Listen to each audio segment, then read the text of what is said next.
Thank you. I thank the honourable member for the question.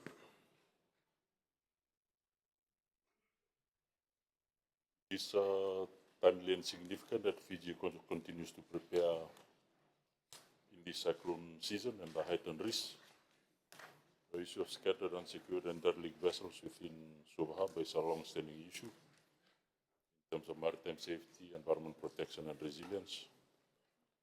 The Ministry, together with the MSF, Fiji Ports Corporation, Fiji Navy, Ministry of Environment, as he has already updated a few times, and other key agencies continue to undertake coordinated surveillance and compliance to ensure that the vessels are properly secured, moored and relocated if necessary.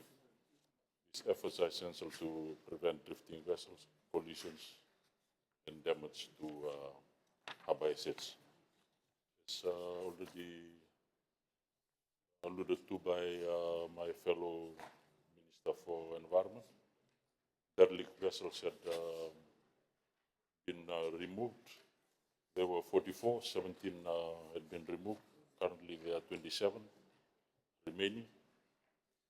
And, regarding the update on the process of that, the Wait Foundation funded program, which is currently underway, and expressions of interest have been advertised and received and currently being evaluated by Fiji Ports Corporation Limited. We acknowledge the assistance of the Wait Foundation of $1 million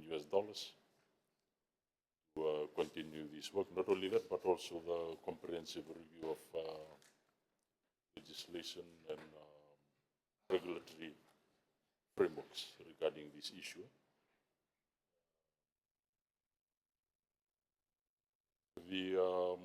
Moving forward on this, we also intend to look for cabinets or seek cabinet's endorsement for the formal establishment of these frameworks, especially to accede to the Nairobi Wreck Removal Convention.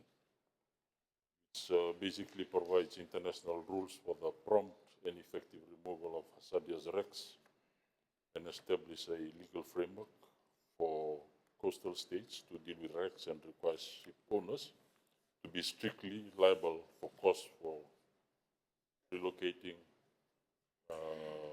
removing hazards, and also ensuring that they have a mandatory insurance scheme.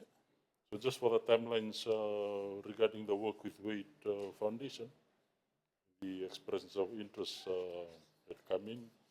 There was also discussions regarding a TOR with Wait Foundation, and that's work being carried out to be finalized this week.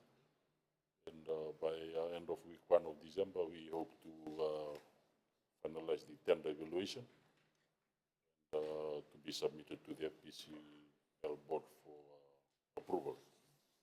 Once that is done, hopefully we will engage the contractors for the removal of these wrecks for the work to start from towards the end of January or February 2020, the new year, 2026.